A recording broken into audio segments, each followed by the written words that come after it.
everybody from all over Europe and Middle East and wherever else, and UK, and I'm sure other Baba's children who have associations and connections with Europe and Middle East are also online.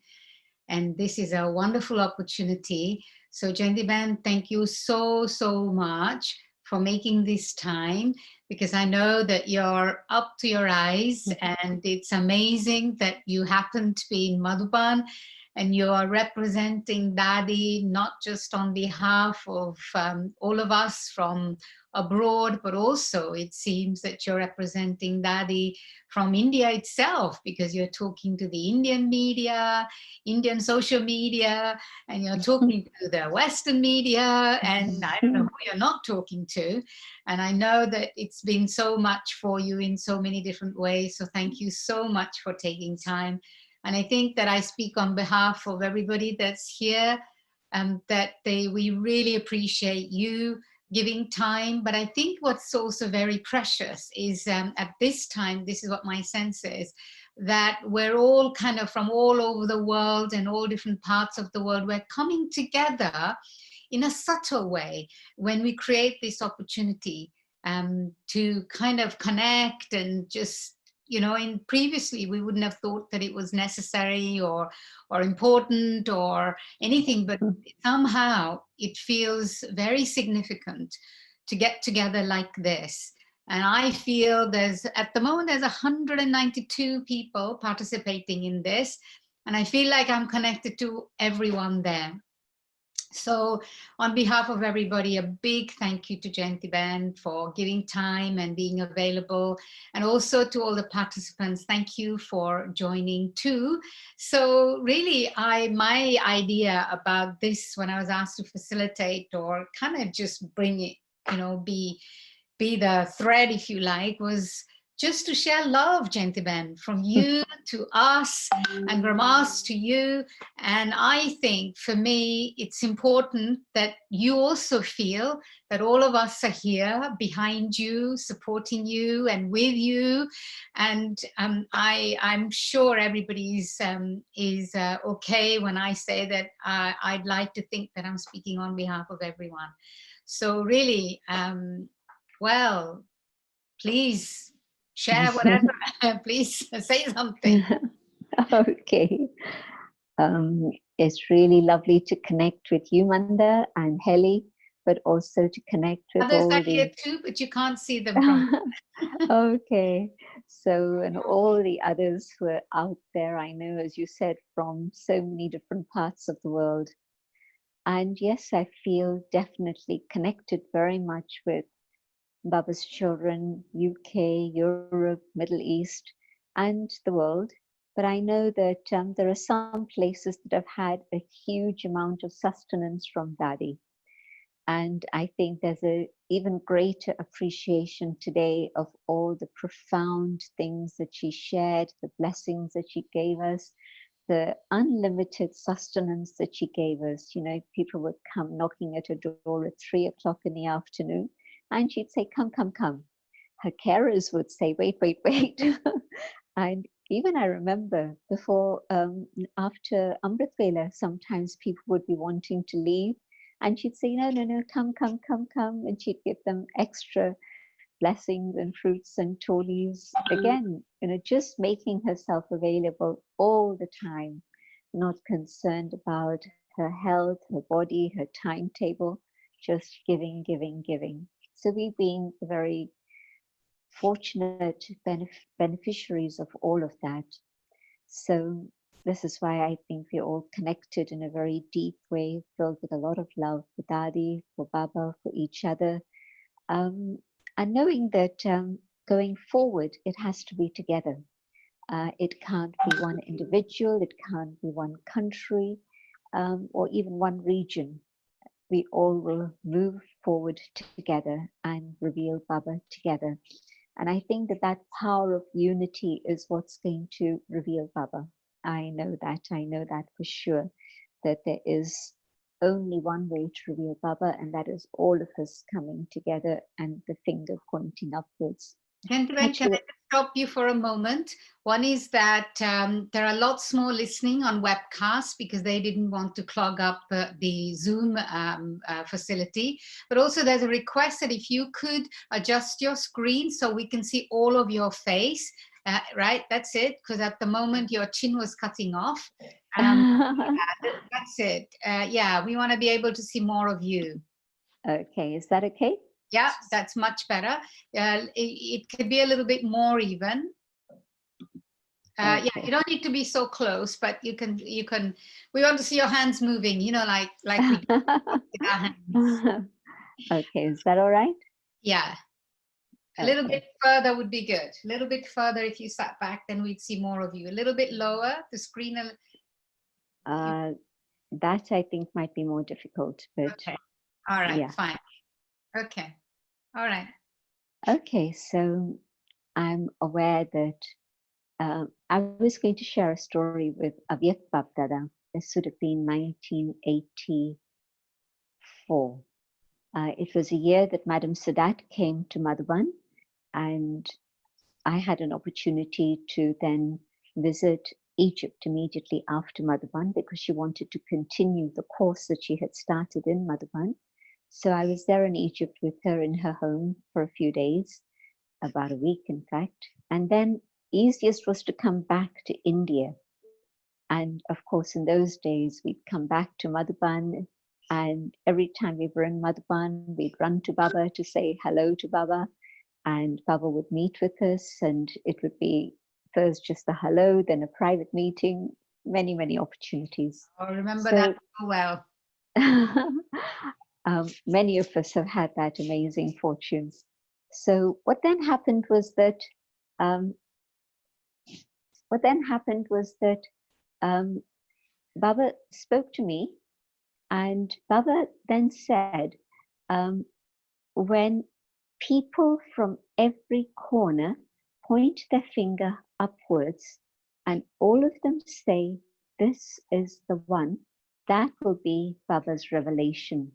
So it changed that whole picture of one mic. It's not one mic, it's everyone in all the different corners having their mics and all those saying, "This is the one."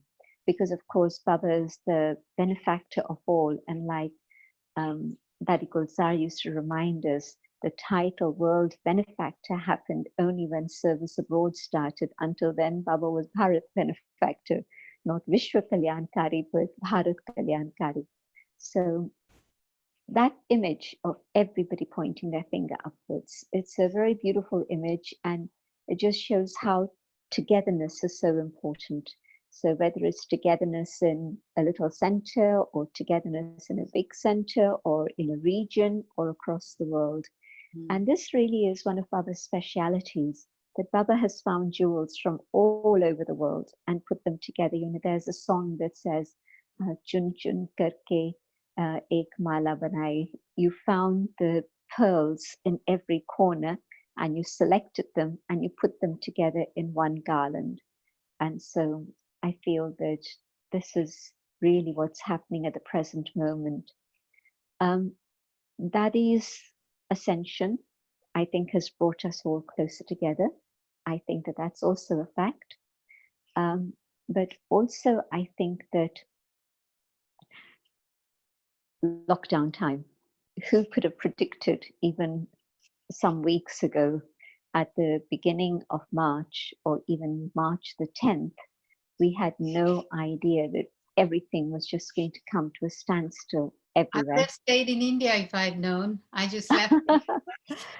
That's right. Yes, I think many would have changed their timetable, but drama is drama.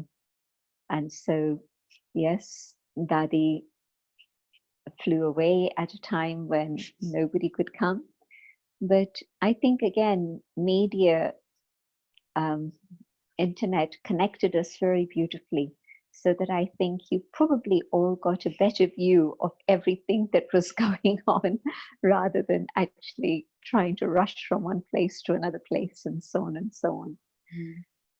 But of course, yes, being here was very special in that lead up to Daddy's flight. it really was a fact that Daddy seemed to be getting better.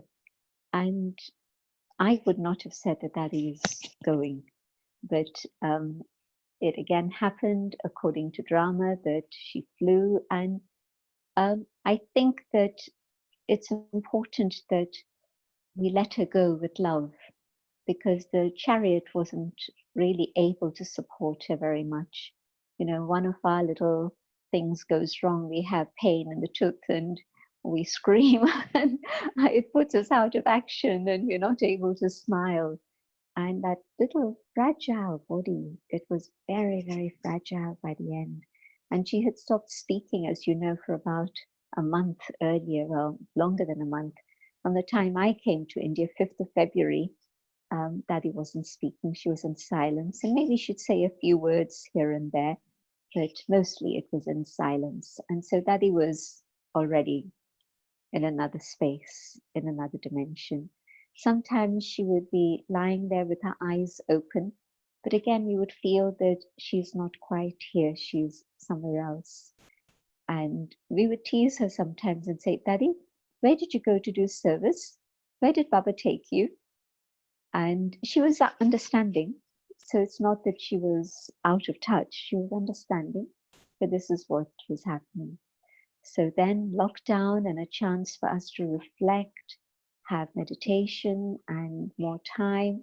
I'm waiting for that for myself still, because as you said, there's just been an avalanche of recordings and interviews and all sorts of things. And again, I felt I've had that privilege of being with her for so long and being with her in the final period that I couldn't say, no, I'm not going to speak now.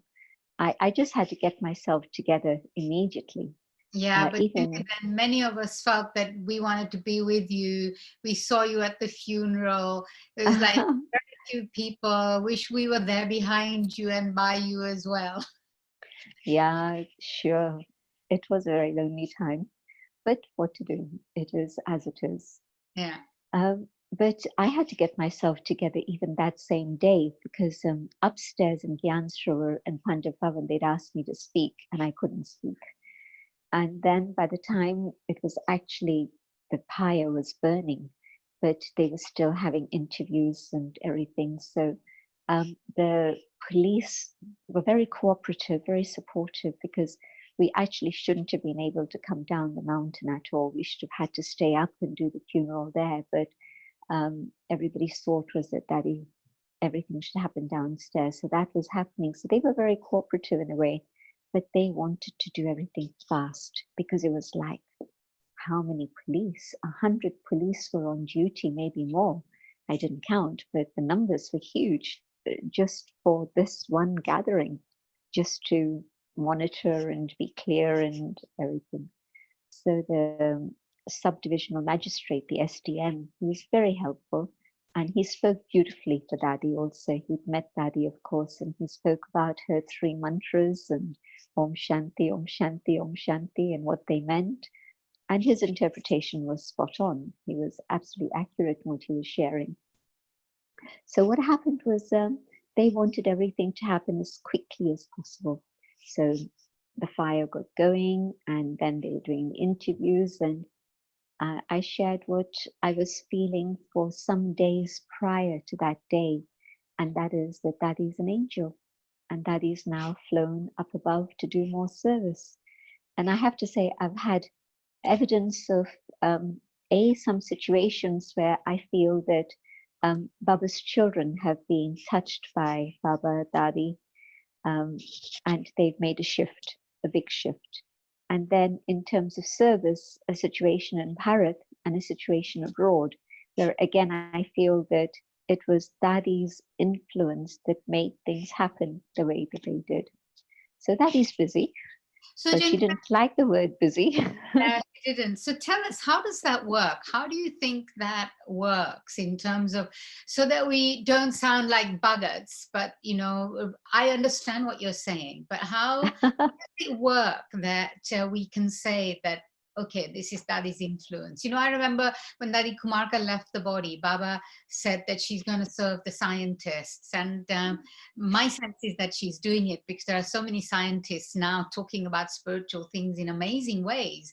And so I agree that I have a perception and understanding. What do you think? How do you think it's working, that Dadi is influencing these things that are going on?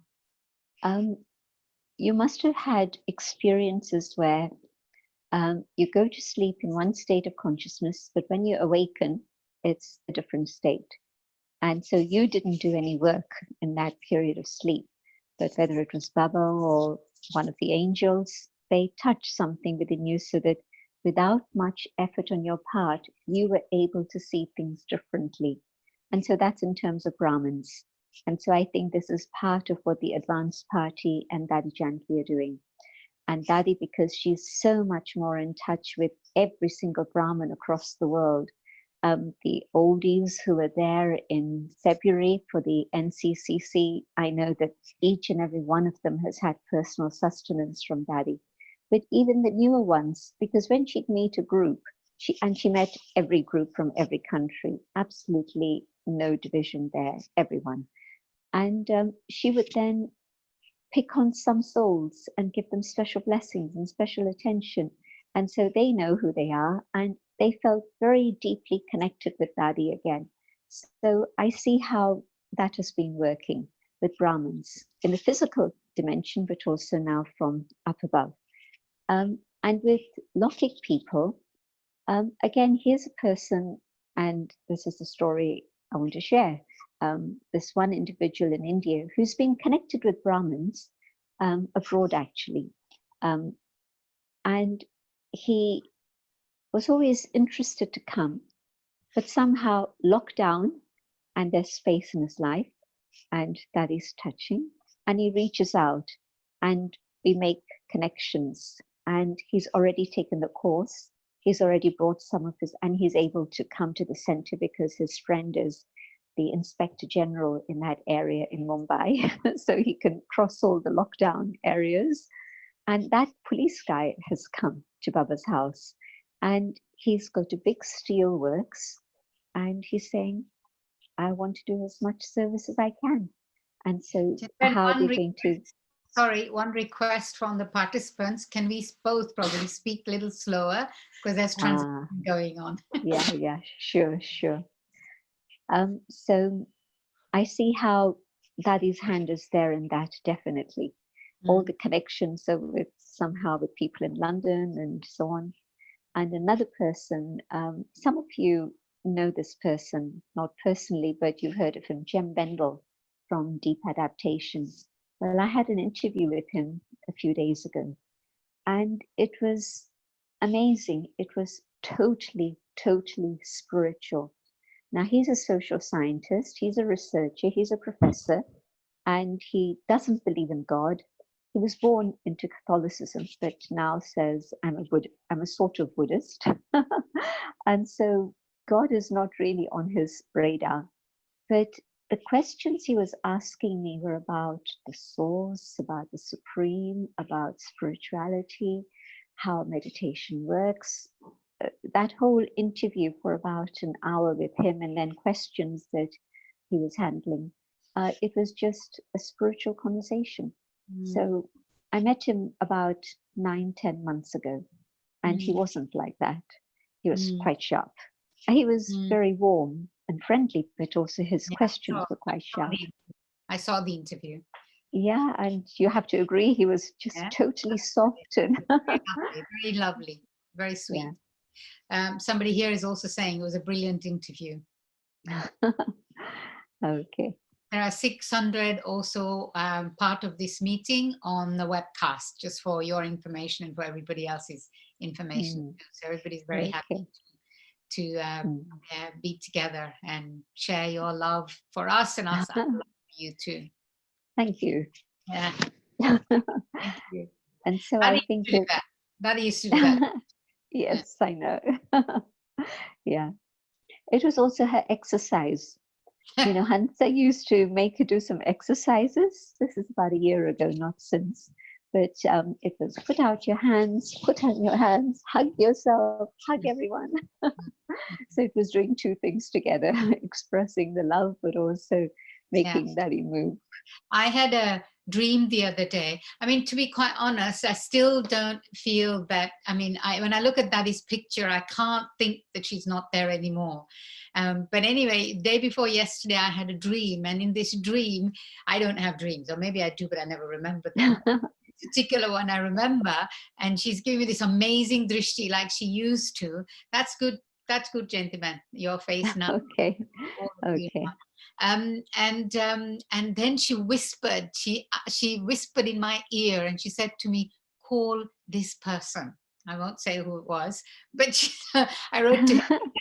I wrote to him, but he hasn't responded yet. But at least I thought I've got to write to him and tell him that Daddy's asked me to. Then Okay. when I recalled the dream, actually, I couldn't remember. I couldn't remember whether Daddy's gone or Daddy's still here. It was a bit like, Mm, you think, yeah. no, she's not gone. Yeah. She's still here. Was that Yeah. how life was? Yeah. Yeah. And I'm sure many others are having experiences like this too. I'm sure. I'm sure. I know that every time Daddy was out of action, she was doing service somewhere, in the sense that we knew that physically the body is here, but we knew that she was somewhere else. Mm. So now that she's totally liberated from the body, and even though she's in a little fetus somewhere, but that's no bondage, in the sense that there's no responsibilities that the fetus has, and Right, she can go in and out at will and right, fly around and do right, what she wants to do. right. She But loves to be free. She does she not does. like to be in bondage to anything, anyone. So if there was one inspiration you could say, this is one thing that I will carry from Daddy to me now, what would that be? One thing. I'm sure you got dozens of things, but one, choose only one out of all of that. It's a bit hard, I know. It's a bit mean, probably. um, Two that are similar. Okay, They go together. let's go two then. Okay. The power of tolerance. That is capacity to tolerate, whether it was people or pain or challenges, was immense, immense, immense, really. And it was connected very much with her humility. Somebody told me she had the capacity to drink a cup of poison. Yeah, That that's when there were difficult things that were happening, he was witness to how she just literally swallowed it and merged it and continued. yeah. And I keep seeing many, many different examples of that, and amazing, really amazing. It's true. So It's really nice the way you put it, actually, when you're saying that she had the capacity to drink a cup of poison. Really, I mean, we can all recall so many situations in which she did that. That absolutely. yeah, yeah. And the second, So the second is humility, oh, okay, and okay. it's connected with this first. That Yeah, if she didn't have that humility, she would have said, "Why are they doing this?" yeah, You know. yeah, yeah, But did you ever see her do that? yeah. We do that, but she doesn't. Never. Yeah. I just want to Mm. say to everybody who's listening that we are open to taking questions from you to Sister Jayanti, if you like. So just be prepared. We've got plenty of time, but I just wanted to prepare everyone. And then in the meantime, yeah, Sister Jayanti can carry on with whatever else.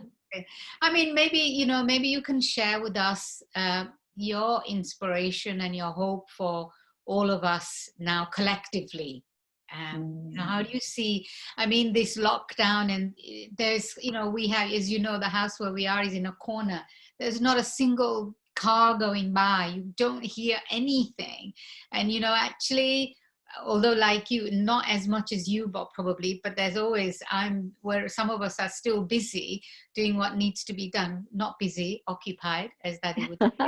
Still occupied, but this lockdown thing hasn't quite kind of happened in a sense, because GRC is still happening and we're going there and do what we have to do and whatever. Anyway, there is still the feeling, the energy is still there, this energy of stillness and quiet and all of that. So, with all of this, what is your sense? What would you say to us? One thing that you think a penny hasn't dropped, what penny might that be? Time. I'm really now, I know I'm the doomsday lady and the prophet of doomsday, but I really do feel that Daddy's departure is a big, big signal. Um, and everything that's going on in the world. And I think most people now are aware that the virus is just a sort of one visible thing. But actually, what it's done is made us stop in our tracks and see what are we doing to ourselves and nature. But the impact of the virus worldwide is going to be the economy. And so we're going to find that the economy is collapsing. And again, it's not to scare people. You know this from Baba's Murali. Baba's told us that all the pillars of society are crumbling. And we knew that because they didn't have that truth within them, at some point of time, give them a shake and they would crumble. And so that's exactly what's happening with the economy at the present moment. And the whole of our materialistic society is based on money.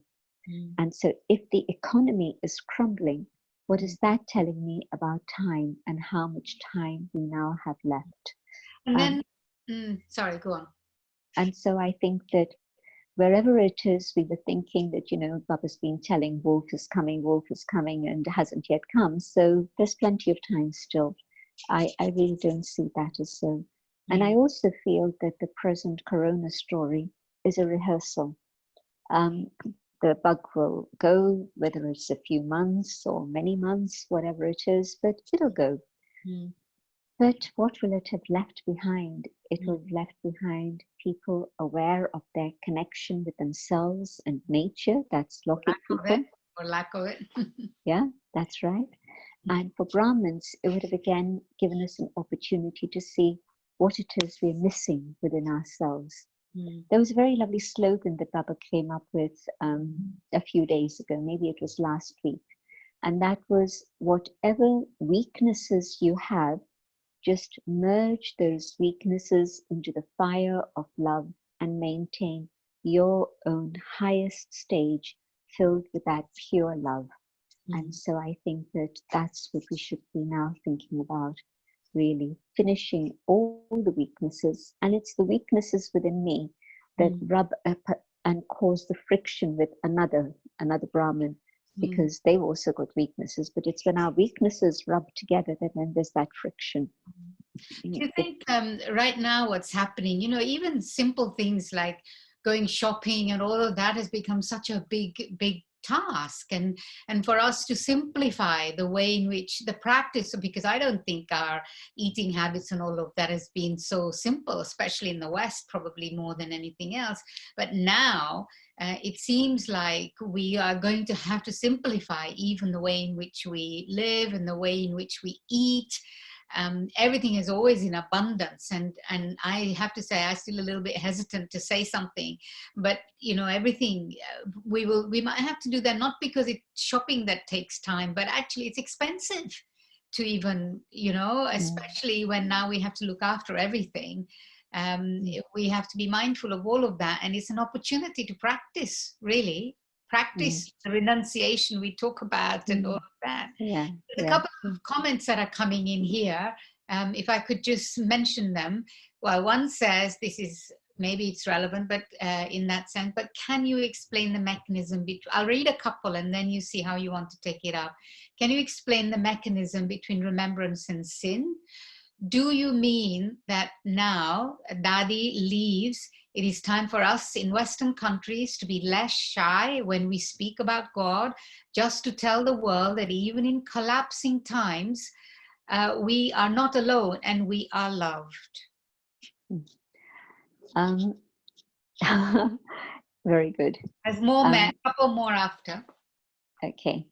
The connection between remembrance and sin, I'm not sure that I've got the clarity of that, but let me explain what I understand. If I'm not in remembrance in terms of my own soul consciousness and definitely consciousness of Baba, then there's going to be mistakes that I make. I'm going to say the wrong thing. I'm going to hurt somebody. I'm going to speak harshly. many of these things are going to come up in terms of my own old sanskars. I'm going to be evading the issue. I'm going to fudge it. You know, Baba mentioned a whole list of things yesterday in the Murli, I think, or the day before, that all this is sin. So without remembrance, something or another is going to be not right. And that's going to be a burden that's additional to whatever it is I'm carrying from the past. And of course, all of these things mean that I become heavy, my relationship with others is not as sweet as it should be, and the atmosphere gets heavy also. So remembrance and soul consciousness and remembrance are together. It means that then I'm protected from all of this. Then I don't have to keep thinking, is this right, is this wrong? But my remembrance and soul consciousness is going to keep moving me in the right direction. I'll be very, very aware of others' presence and what it is I need to do. Yeah? And one other question: what effort is Jayanti Behn? Let me answer the second part, sorry, because I didn't deal with that. yeah, right. I think that this question about Daddy's departure and then what it is that we need to do in terms of service, that's what I understood of that question. Well, I we should think tell God about God directly. Yeah. So I think that more people are now ready to hear about God than they would have been 3 months ago, even 2 months ago, maybe. I think that this period of quiet time has given them time for reflection. And I see that that's why Jem Bendel was directly asking me questions about God.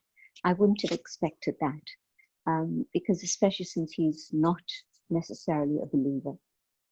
So I think that, yes, it's going to be a time that we can speak more openly about God and give people real hope for the future, that yes, there is a being who's benevolent and is looking after us and taking care of us and will definitely get us out of this mess that we've created for ourselves.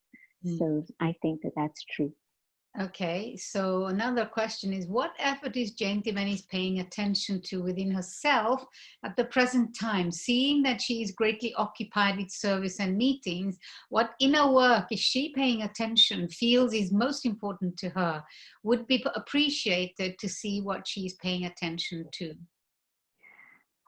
Filling myself with more and more spiritual power, because I feel that's what I need.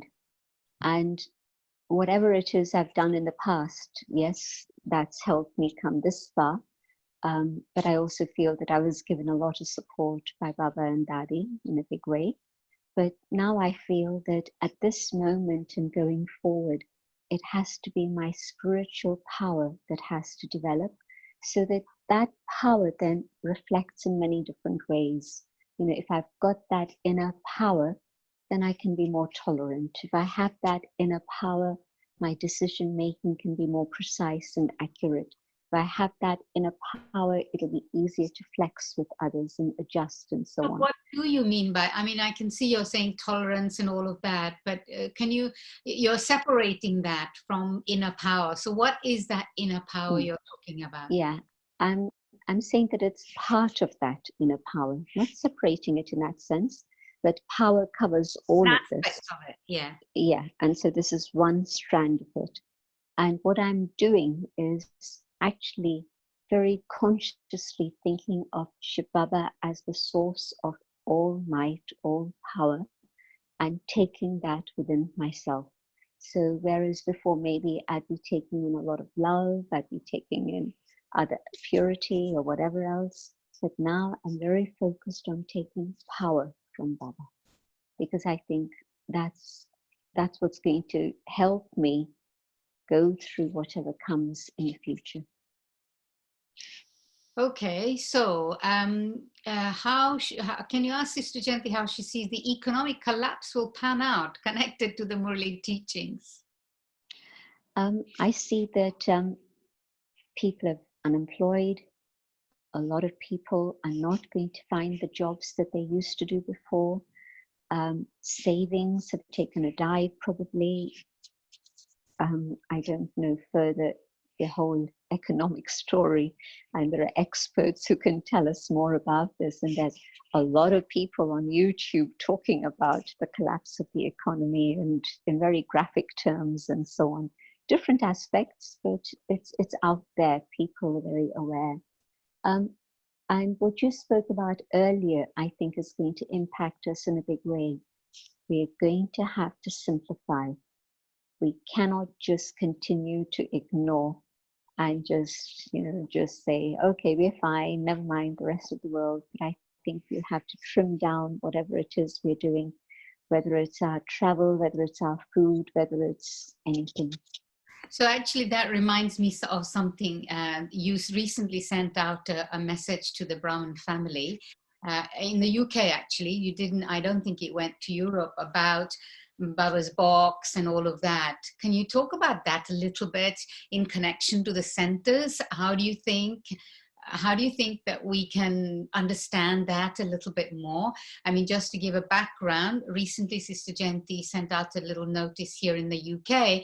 Of course, people are not coming to the center normally, especially Matajis are lovely at that, hide a little bit of money and then put it in Baba's box. And of course, Baba's centers run on that basis. And now people are not coming to the center. So there isn't that cash flow in that same way. And of course, a lot of the Matajis, and they don't have the bank thing and all of that. So can you give some advice about that? Can you maybe explain to all of us how we can understand it, understanding the taking in the capacity of the economy and all of that? If you recall, Dadi Prakashmani used to sit with the teachers and say, do you have at least 6 months savings so that if nothing comes into Baba's box for the next 6 months, you can still manage? I remember being in meetings with Dadiji, and she wasn't a financial advisor or anything like that, but she was just sharing basic common sense. Baba has told us there's going to be challenges coming up in a big way. Are you ready for them? Do you have your spiritual power to deal with them? Do you also have the food stock there? Do you also have the finances to be able to go through anything that may happen? So I hope that centers have kept that in mind, and they do have enough to be able to manage, I would hope, for a year at least, even if it's possible for a year. And for individuals, again, Daddy would always say, Daddy Janki and Daddy make sure that you have some savings in hand, so that it's not that you're taken by surprise at the last moment and then you don't have anything there to back you up. So I think that we've been given very sound, practical advice by the Dadis and Baba to manage in these difficult times. So I think that the lockdown will lift, and yes, those who have been keeping their little bobs safe, pennies and bobs, they'll then bring them to Baba's house. But I think that we should have been careful and have saved enough for at least 6 to 12 months. I can't help but ask this question, gentlemen, because I'm right here next to it, and that's to do with the retreat center. I know that, the work has slowed down because the building company has had to maintain these regulations, but they're still carrying on with the work with a lot less extent. And I know that work still needs to be done, and I know that we still need some financial support there as well. So do you have any thoughts about that? In terms of, do you think that we should carry on with the retreat center, or do you have any other thoughts? At this point, we don't have any other legal option, actually. So okay. Baba would always say, follow the spiritual laws, but also the laws of the land. And so we have a contract, and we have to abide by that contract. And so it's not that we can suddenly say, stop. They've just realized that everything's collapsing, and so we can't carry on with this. So legally, we're responsible. And so we can't say stop. It has to continue. It has to carry on. And I know that one of the specialities of Ratan Bhai has been the economy. And so he's been very careful in many, many ways. And that's God's blessing that he has that gift. And so, yes, I think we'll carry on, but everything will be maybe a little bit slimmer than it Okay. would have been otherwise. Okay, thank you. I'm relieved to hear that. There's a few other questions. Will Jayanti Ben go back to London after confinement, or would she stay in India? I think I'll be coming back. I Okay. think that there's a lot going on here, of course, and it's always useful to be here. Mm. And everybody's been talking about that for a few years now, not just for myself, but Sudesh Ben, Moini Ben. They've been asking us to stay longer here. Mm. So I might spend a little bit longer when I come in October. I'm not sure. We'll have to see. But certainly, once the flights go, I think lockdown supposedly finishes May the 3rd, but there's no guarantee Right. because it just depends on how things evolve. And India is having a hard time because of the huge numbers. Right. And so, not easy to manage it, and they're doing the best they can. So, I think by May the 1st, we'll know whether lockdown is going to finish on May the 3rd or not. So, the other thing is that probably commercial flights will start only around the 15th of May, I'm told. Okay. So, let's see. But I plan to come back. Okay. Well, I'm also relieved to hear that. Thank you very much. Otherwise, that we'd have to put up some sort of a fight of some. No, no, you don't have to fight. Okay, so a couple of other questions, which are I'm taking up, I'm filtering the questions a little bit to see we've got, and this is what I want to ask you at the end. But do you want to see if Hansa wants to come and say hello to everyone for a minute? Do you know, I asked her, I Yeah. told her that this is what I'd be doing, Yes. and she went like this. No. Okay, well, you do tell her that we remembered her and we wanted her to come and say Yeah. hello. Because someone here is also asking, could we have some news about Hansa Ben and also Dari Ratan Moini and Dari Gulzar? Okay. Hansa is actually very brave.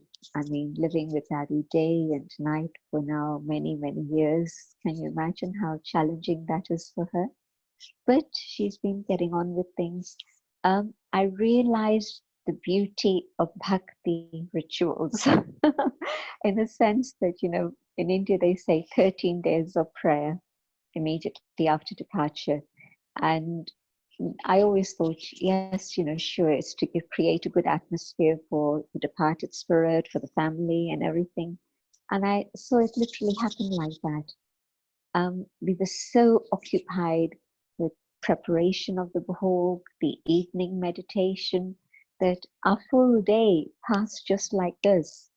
I was doing other things in between, but Yes. it really just kept it very contained in a very spiritual, loving, yogic way.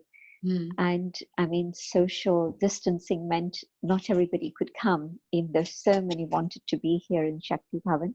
But Mm. we kept the door open the whole day, and all the time, Baba's room, the meditation room was full, the sitting room.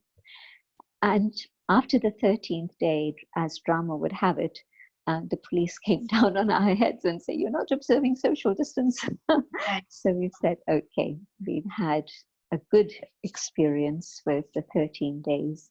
Right.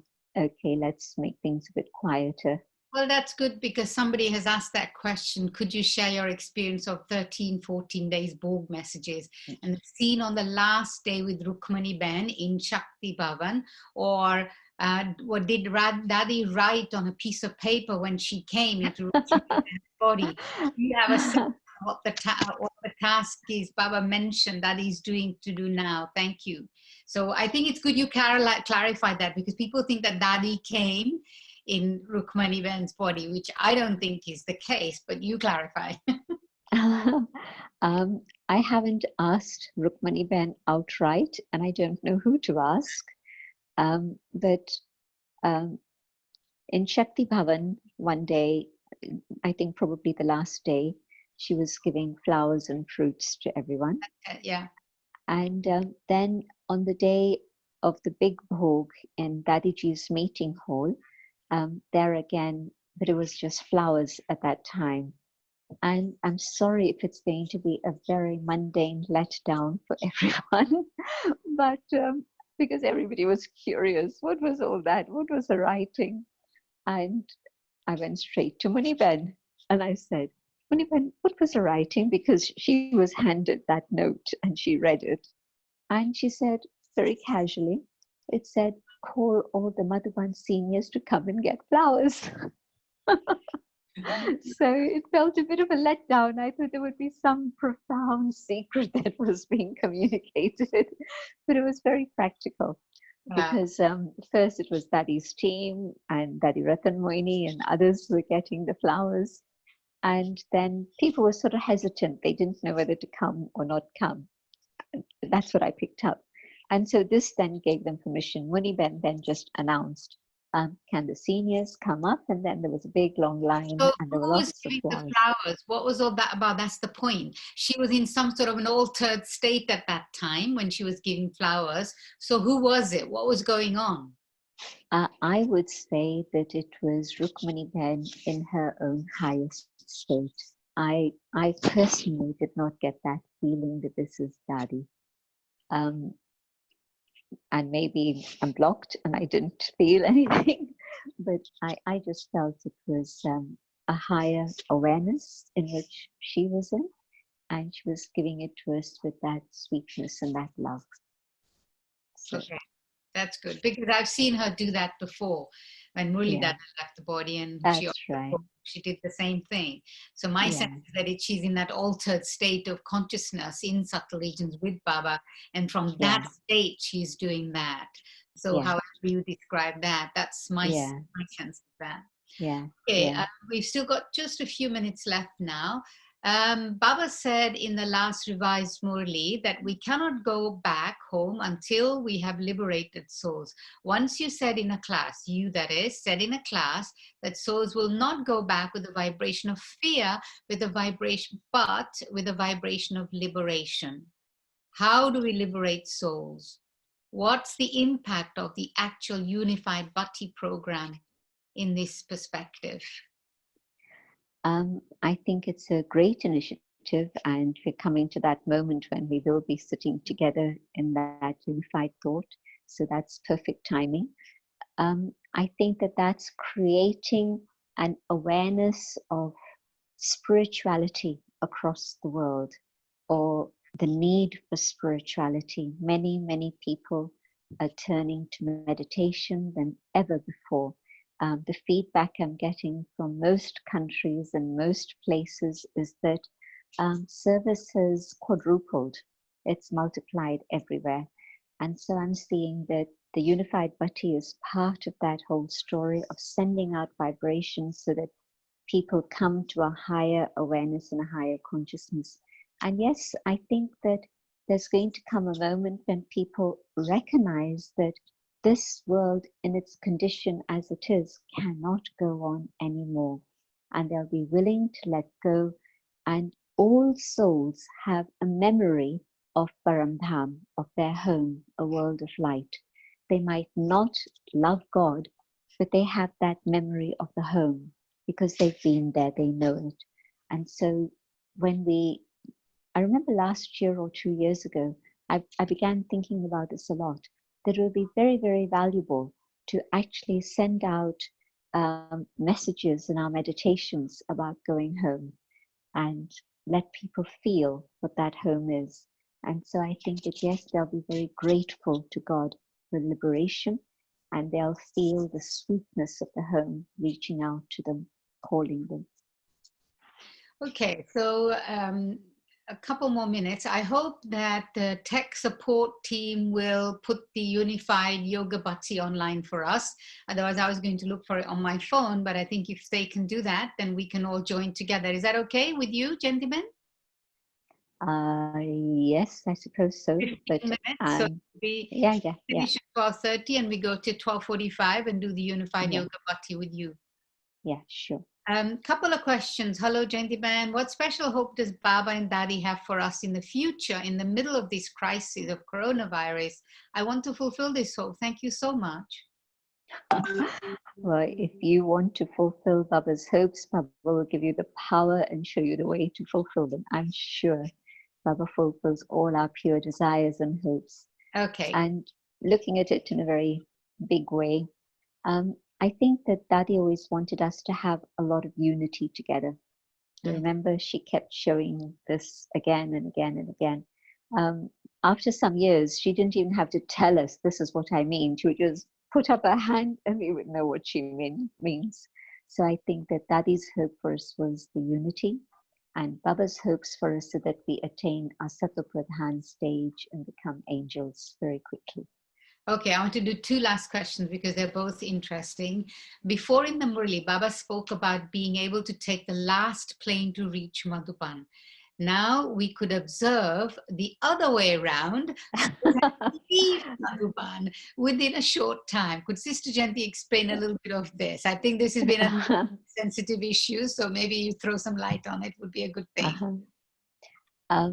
I think that it was a very important um, cooperation that we all extended to Madhuban, that when it was time to leave, and even though people had been in Madhuban just 2 days, there were some people, one person who'd come to Madhuban after 4 years, and he only had 2 days in Madhuban. And you can imagine the resistance. But when we explained it was time to go, he agreed. And another person I know, again, I spoke to her again. She said, this must be the shortest trip I've ever had to Madhuban. But she also just had 2 days. So there are many stories like this. But Mm. I really thank every one of those 350 people who left from my heart, because it would have been a big problem for Madhuban, any one of the complexes, because they're paranoid about foreigners at the moment. And not just with white skins, but with brown skins too. But I'm part of the lockdown, so okay. But I think also that to be back in your own country, and if anything happens to you in terms of health, then your logics are much, much secure, more secure that you're in your own country than in a foreign country. I mean, Britain has had thousands and thousands of people fly out, and they're organizing more over the next several days. I didn't realize how many foreigners were in India till I started seeing the figures of thousands from Russia, multi thousands from Britain, and so on. So the last flight out, I think it hasn't happened yet. There's still flights going, but I want to thank all the people who did leave so sweetly, quickly. But I think that the last flight to India, the other way now, um, I had changed my mind about that after Baba talked to us around 1984. 83 was the opening of Om Shanti Bhavan. Then 84 or 85, about 60 of his teachers are there from across the world, are there on the stage with Baba. And we're asking Baba, how do I make sure I get on the last flight? And Baba goes into silence, gives everyone drishti, and said, what is the memorial in your countries? And Baba said, the memorial is of people dressed in white coming from the mountain, bringing a message of hope and God's love. And you are those angels who have been on the mountain, and you're carrying that message of hope and love to all your people wherever it is you are. So yes, some will come to Bharat, but many more will stay in their own places, and that will be the time to serve them. So Thank you very much. One last question. We're nearly there at 3:30. Regarding Baba's box and the centers, it seems we will use more and more online service. Is it okay to offer the possibility to the outside people to make donations online through a web page using PayPal and other means? I think straight answer yeah, is yeah. I'm sure it is yes. And if you want more details, the accounts team will be giving you whatever information you require. Jayanti Ben, thank you so much. And I think everybody will agree with me in saying a big thank you to you for your time and your love and everything else. And Thank you, Manda. Your questions have been great, even though I know you've been moderating other people, but also you yourself, the way you've been handling it all is no beautiful. Thank you. problem.